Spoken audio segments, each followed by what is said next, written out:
Dear students, good afternoon. Welcome back to my channel MS Patel e-learning. Boys, हम लोग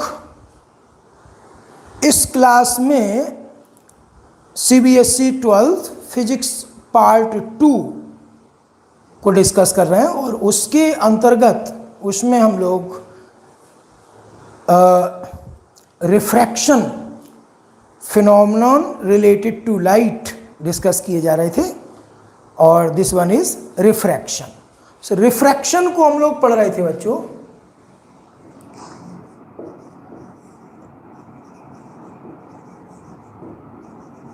refraction of light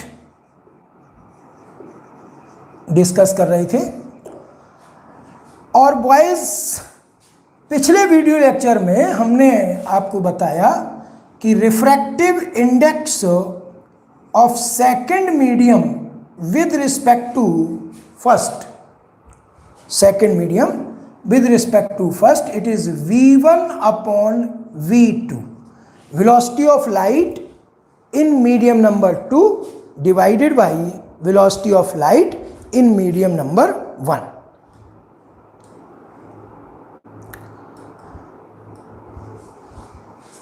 So, बच्चों, in refraction, when light ray undergoes refraction, the fact that doesn't change, it is the only frequency of the light wave. In process of refraction, frequency of light doesn't change. There is change in amplitude, there is change in wavelength, wavelength में change हो सकता है बच्चों, amplitude में change हो सकता है light wave के, लेकिन रिफ्रैक्शन की प्रक्रिया में जो लाइट की फ्रीक्वेंसी है उसमें चेंज नहीं होता है. ठीक. So this formula can be rewritten as v1, it is f1 into f into lambda 1. ठीक. lambda 1 and v2 is equal to f into lambda 2, where f is frequency of light wave. जो light use हो रही है refraction में, light wave की frequency अगर f है तो in refraction frequency does not change as in refraction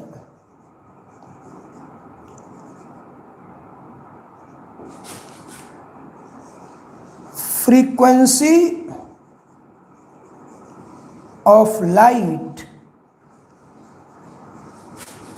does not change. Frequency of light नहीं बदलता है बच्चों रिफ्रैक्शन की प्रक्रिया. सो 1 and 2, that is refractive index of second medium with respect to 1, this becomes v1 is replaced by f into lambda 1 and v2 by f into lambda 2. So this f cancelled out and it is equal to lambda 1 upon lambda 2. तो एक formula हमको और ये इस तरह से मिलता है 1 and 2 is equal to lambda 1 upon lambda 2.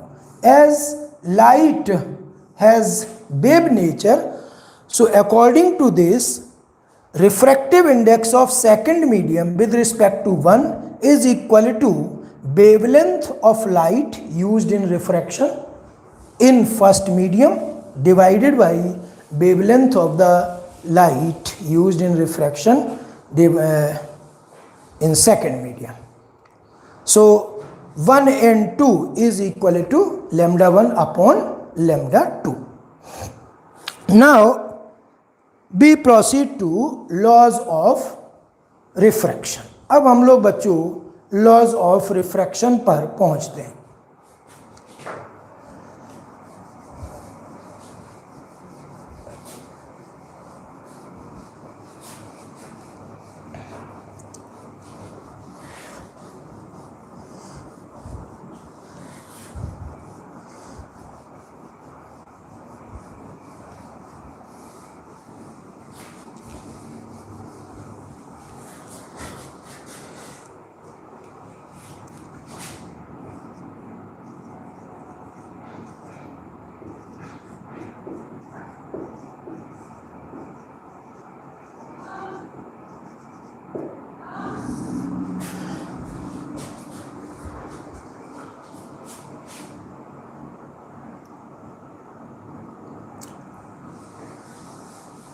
Here I am going to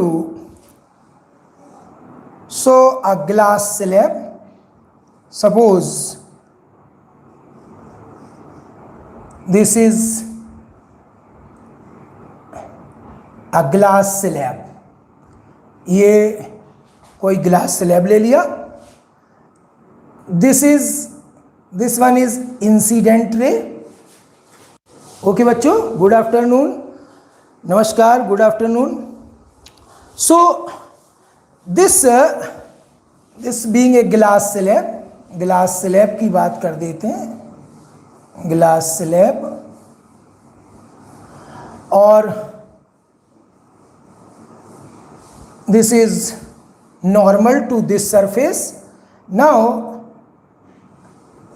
it is optically denser medium glass in comparison to air. So light ray bends, ये light ray bends towards the normal.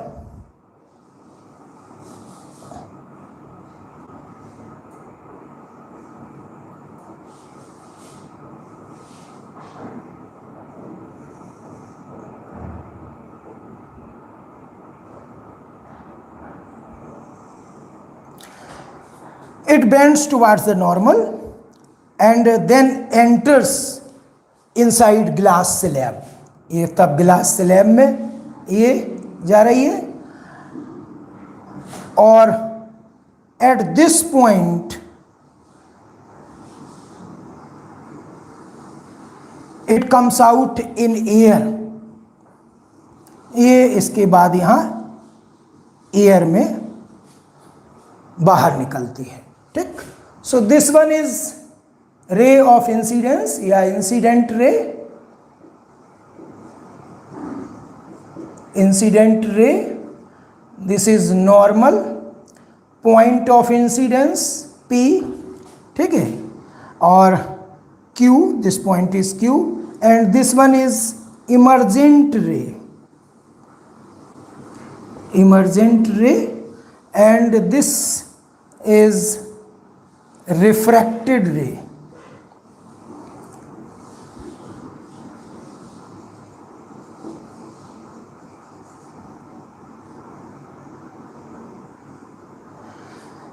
So this happens in a glass slab. इसी glass slab में बच्चों इस तरह का process ये refraction का होता है.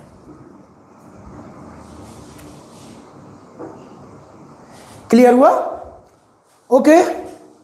अब देखें, ये laws of refraction can be stated as, there are two laws. दो जो है लॉज यहां पर हम लोग जानते हैं लॉज ऑफ रिफ्रैक्शन के तौर पर. So first one is light ray bends towards the normal at point of incidence, point of incidence, when it moves from optically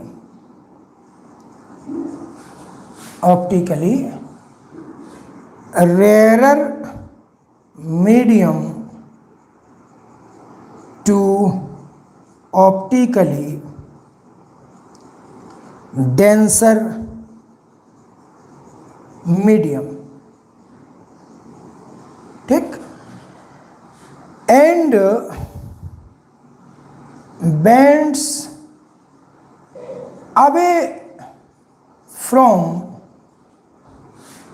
the normal in reverse case. So what is first law? Light ray bends towards the normal at point of incidence when it moves from optically rarer medium to optically denser medium and bends away from the normal in reverse case. Reverse case का मतलब when it moves from optically rarer medium to optically denser medium at the point of incidence, it bends away from the normal. जब denser से rarer में जाएगा तो away from, और उसका उल्टा आप समझ ही रहे, ठीक। इसके साथ साथ इसमें और भी बात ली गई है, एक ही साथ उसको कह देते हैं। And what the incident ray, the normal and the refracted ray and point of incidence all lie in same plane, ठीक। These all lie in same plane. Also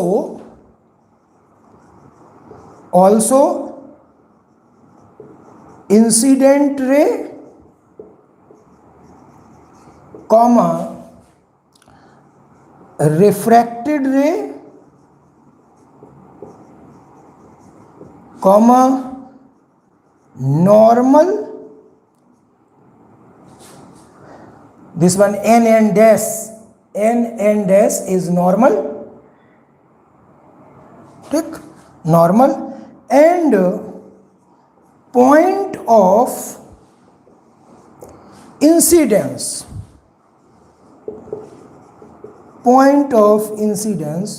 all lie in same plane called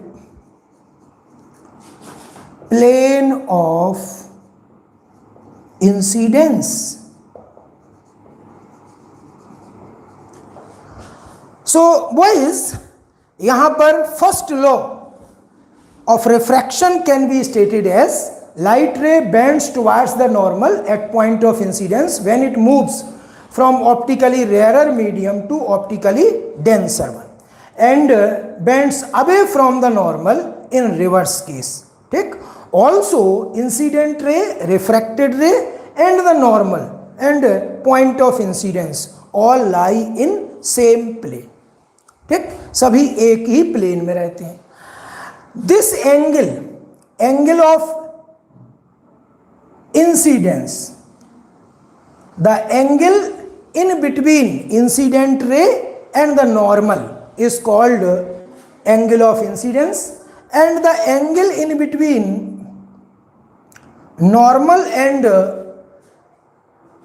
refracted ray is called this angle. This is angle of incidence, or this one is angle of refraction.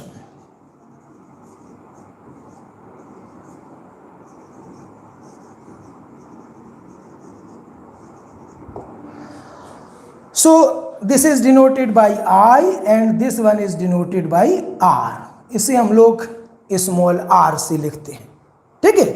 ये first law इस तरह से बताया जाता है, ठीक, laws of refraction में. And second one, the second law that is also called Snell's law, उसे हम लोग स्नेल का नियम कहते हैं, स्नेल्स लॉ कहते हैं, ठीक. कभी कभी कुछ बुक्स में जो पुराना पैटर्न था उसमें इसको दो पार्ट्स में ब्रेक करके कहा जाता था इसी को, कि यहाँ तक इन रिवर्स केस तक this is first law, and also incident ray, refracted ray, normal and point of incidence all lie in same plane, इसको लॉज ऑफ रिफ्रैक्शन में नंबर 2 दे दिया जाता था और स्नेल्स लॉ को सेपरेटली डिस्कस किया जाता था. लेकिन यहाँ पर ये पूरा एक लॉ में कर दिया गया है, एक तरह से बता दिया है कि this one is first law and the second one is Snell's law, ठीक. तो दूसरा बच्चों हम कह रहे हैं स्नेल्स लॉ क्या है वो उसको डिस्कस करते हैं.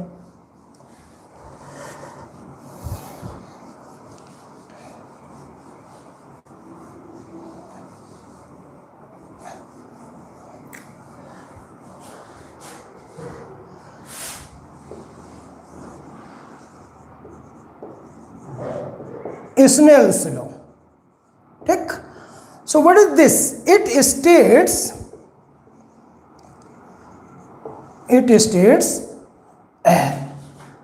that in case of refraction of light,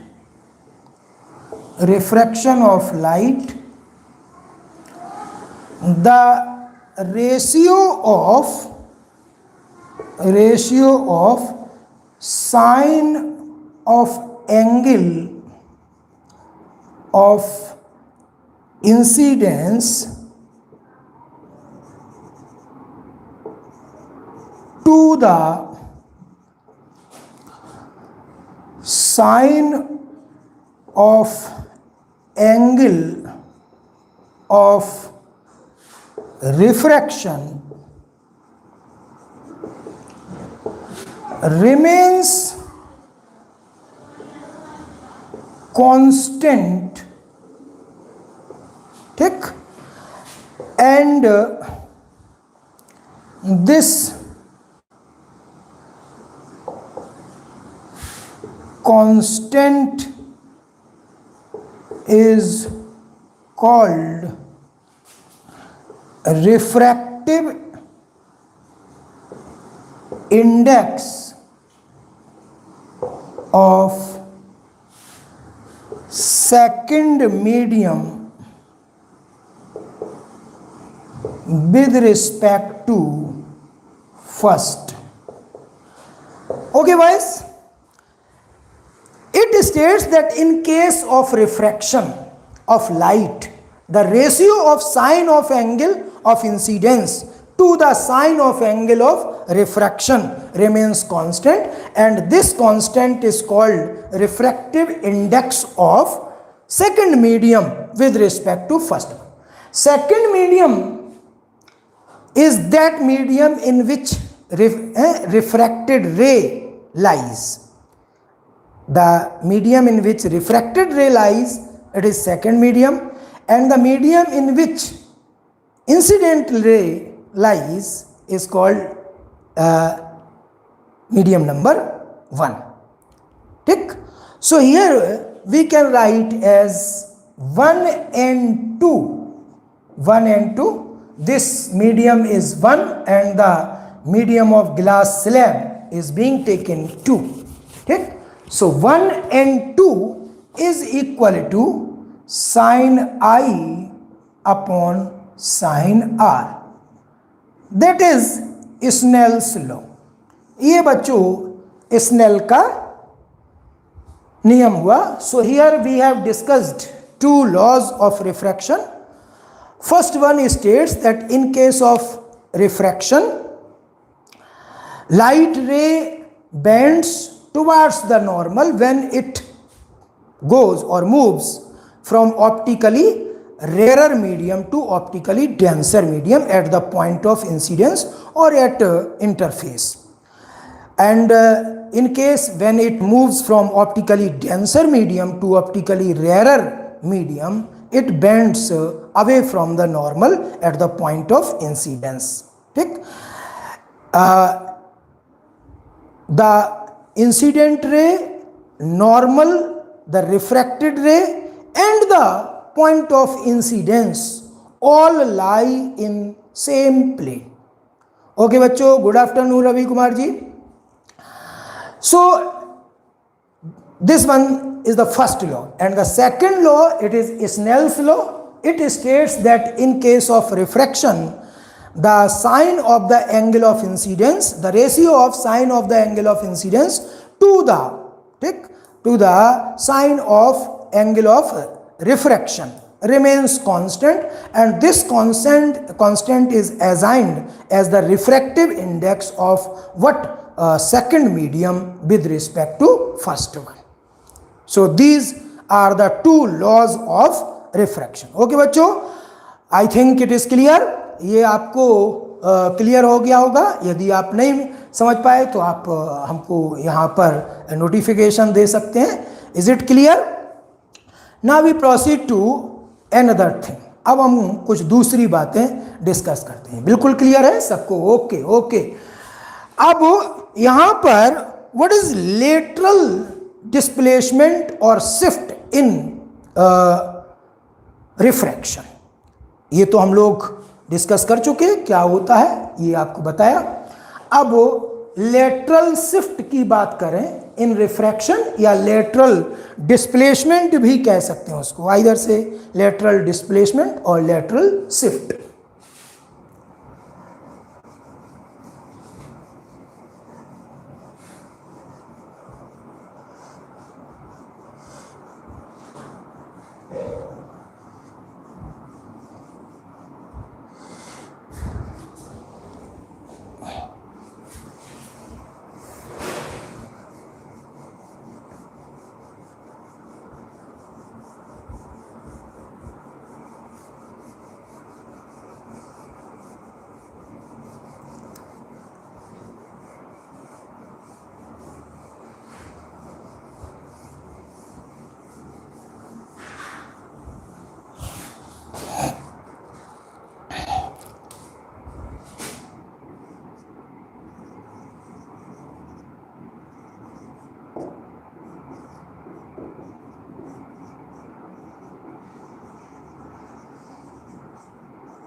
This one is lateral displacement और shift in refraction. ठीक, रिफ्रैक्शन के केस में लेटरल शिफ्ट या डिस्प्लेसमेंट क्या होता है. Suppose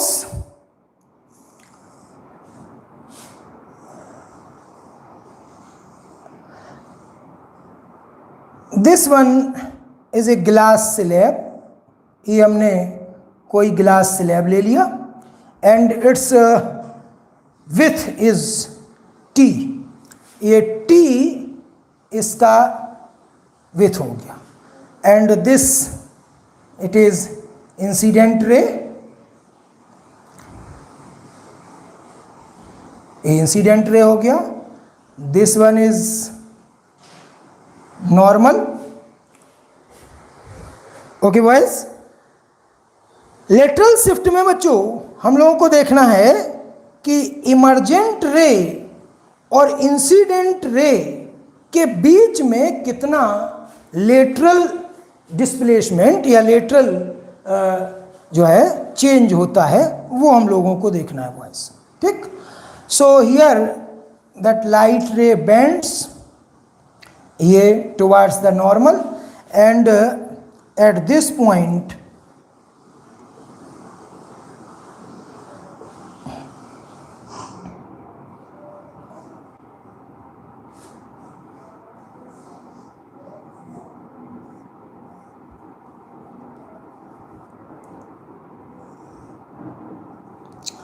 now this one is emergent ray. This is emergent रे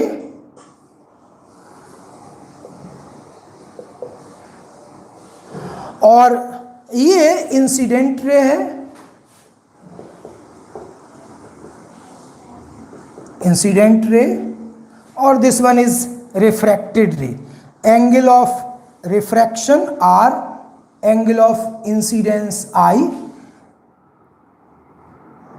This angle, alternate angle, this one is also R. These are the normals to these two planes. इन दो planes के लिए this plane of refraction and this is also plane of refraction. This one is T. ये thickness T है इसकी, ठीक है, emergent ray. Now this displacement D, this one is called lateral displacement. So emergent ray comes out parallel to what? Incident ray in case of refraction. When we take a glass slab, ठीक है, तो in refraction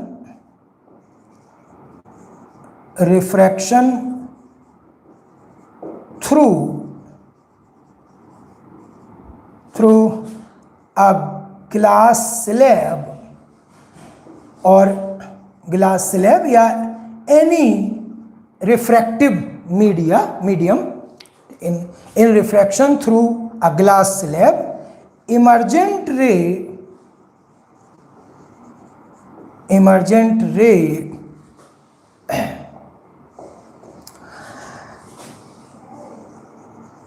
comes out parallel to incident ray. ये इसके parallel निकलेगी incident ray के, ये इसको आगे बढ़ा दिया और ये, ठीक है. सो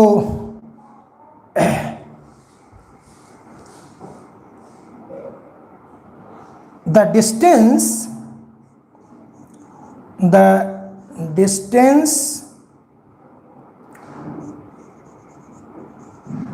by which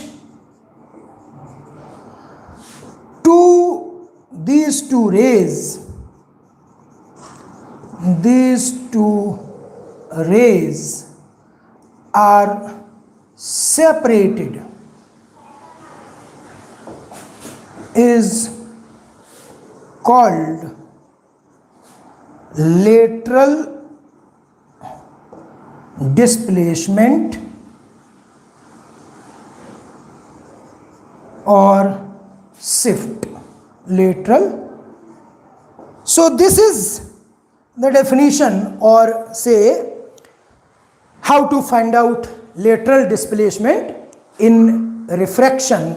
ये हमने आपको बताया बच्चों, ठीक.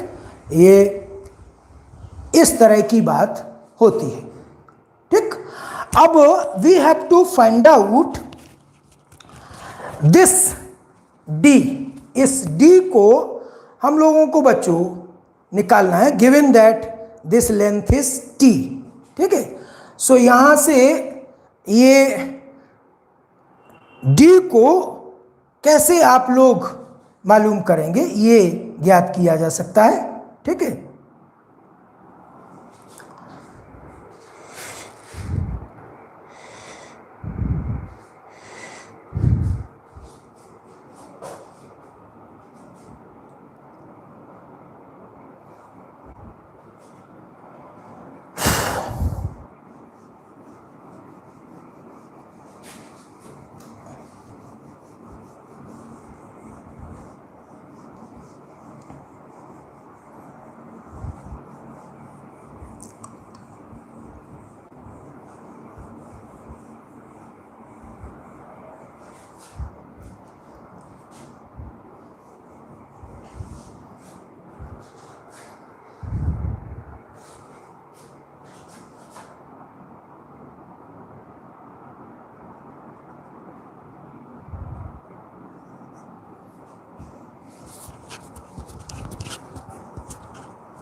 here this angle is I minus r, this one is r, ये total एंगल I था, ये I हो गया, this angle is I minus r, और ये एंगल कितना है, r के बराबर, ठीक।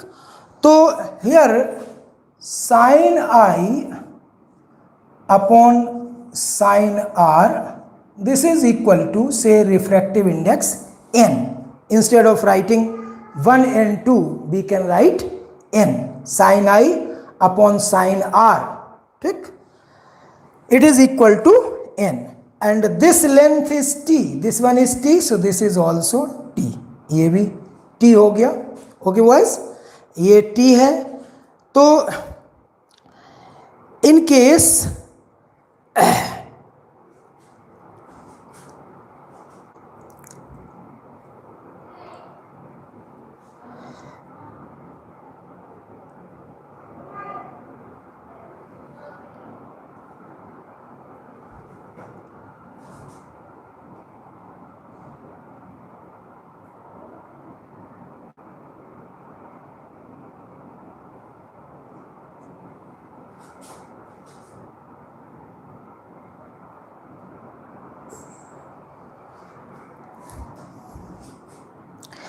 this is parallel to this, so this angle is also I,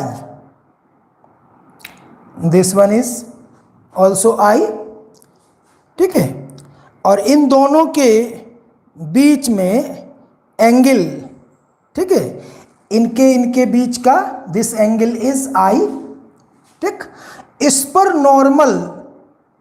पर नॉर्मल ये लाइन है और इस पर नॉर्मल ये लाइन है, so this angle is also I, ये एंगल भी बच्चों कितना है, I के बराबर है, ठीक है। Sine I upon sine R, this is equal to 1, n के बराबर हो गया, ठीक। Now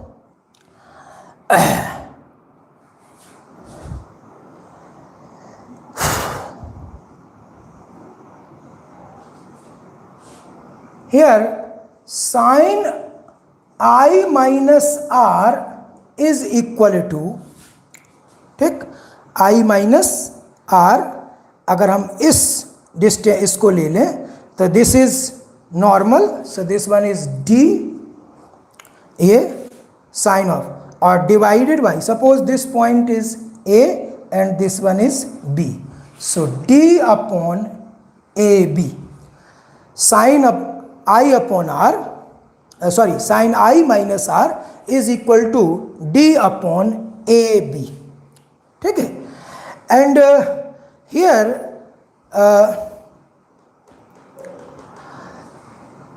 cos of R is equal to T upon AB, T upon AB.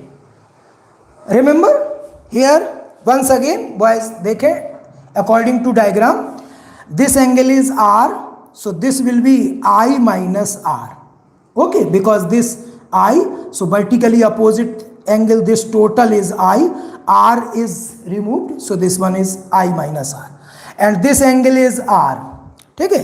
now emergent angle, this is also I, अब इस डॉटेड लाइन पर ये line perpendicular है और इस इमर्जेंट रे पर ये लाइन परपेंडिकुलर है, तो दो लाइंस के बीच में जो एंगल होता है उन पर नॉर्मल लाइंस अगर ली जाएं तो उनके बीच में भी उतना ही एंगल होता है, ठीक। So this angle is also I, दो I do not need this angle, लेकिन ये हम लोगों ने निकाल लिया है। वी हैव 3 फॉर्मूला हियर, ये 3 फॉर्मूला हम लोगों के पास हैं बच्चों, ठीक है।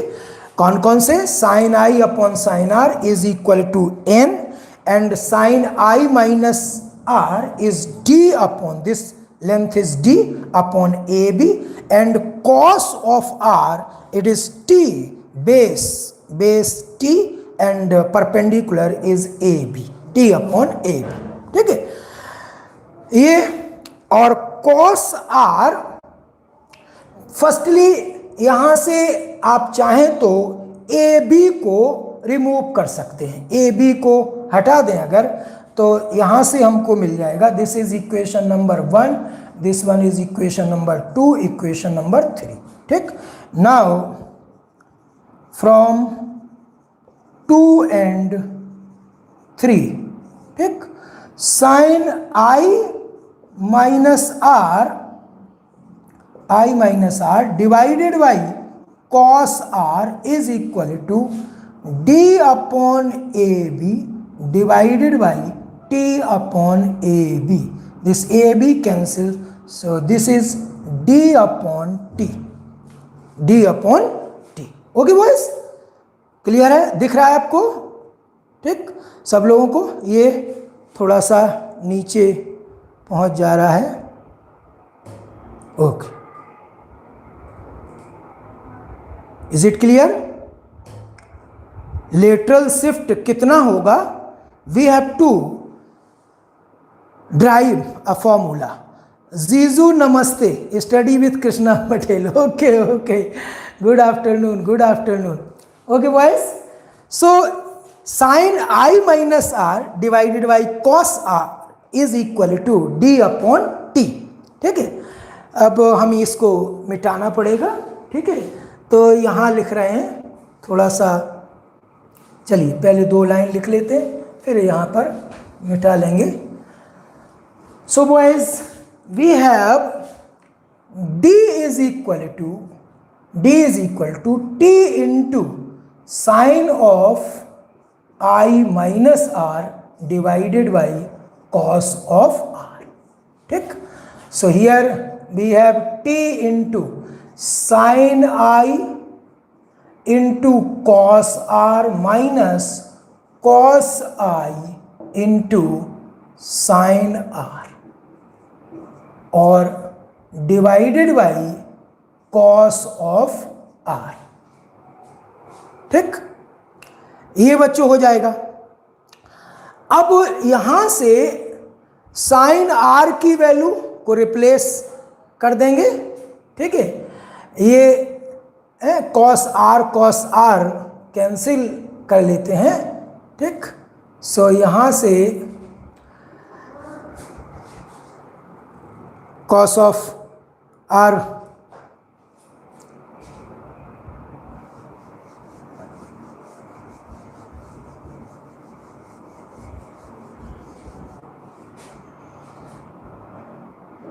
so t into sin I minus cos of I divide into sin of R divided by cos of R। ठीक,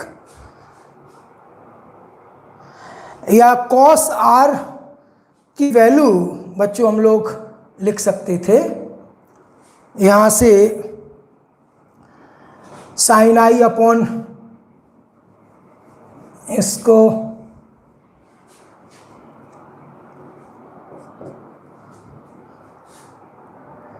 कॉस आर की वैल्यू बच्चों हम लोगों ने लिखी थी। ठीक, this T upon A B. ठीक, कॉस आर की वैल्यू थी वो। तो यहाँ से कॉस आर एक कैंसिल हो जाएगा, साइन आर अगर हम लोग कॉमन ले लेंगे, ठीक है, ऐसे कर लेते हैं, साइन आई और minus cos I upon cos R into sine R. Okay boys, अब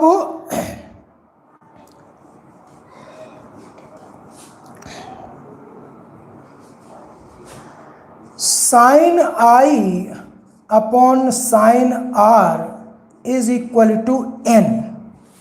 ठीक है, तो साइन आई ये टी टाइम साइन आई की वैल्यू रख सकते हैं N into sine R minus, ठीक,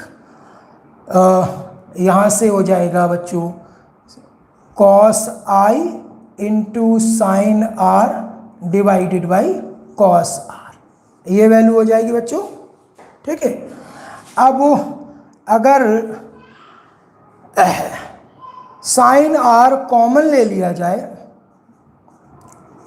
सो it is N minus cos I upon cos R, ठीक।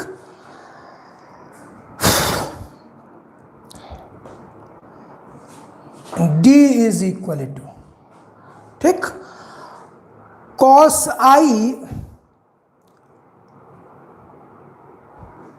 को साइन आई में चेंज कर सकते हैं, आई और आर के रिस्पेक्ट में, एन के रिस्पेक्ट में बच्चों हम लोगों को लाना है यहाँ से। तो अगर इसमें साइन आर कॉमन लिया है जैसे, ठीक, तो साइन आई और डिवाइड में साइन आई कॉमन ले लेंगे, तो ये इस तरह से लिखा जा सकता है, d is equal to T into sine R और n times cos n minus cos I upon cos R, ठीक है। Later on we will discuss, इसको हम लोग आगे बढ़ाएंगे बच्चों इसी वीडियो लेक्चर में, अगले वीडियो लेक्चर में। इसको हम लोगों को सबको n के टर्म्स में चेंज करना है, ठीक है। कॉस आई को under root 1 minus sine square I और कॉस आर को under root 1 minus sine square R लिखना पड़ेगा, और साइन स्क्वायर आर को भी चेंज करके we have to convert it into D into N N T के फॉर्म में ही हम लोगों को इसको लाना है। So this one is lateral shift, ये लेटरल शिफ्ट होती है। आगे इसी को हम लोग आगे बढ़ाएंगे अगले वीडियो लेक्चर में। तब तक के लिए बॉयज़ ओके, ये वीडियो लेक्चर 40 मिनट्स से ज़्यादा हो रहा है। आगे हम लोग इसी को डिस्कस करेंगे, इसी फॉर्मूला को आगे डिराइव करेंगे। तब तक के लिए ओके, फिर मिलेंगे। Okay boys.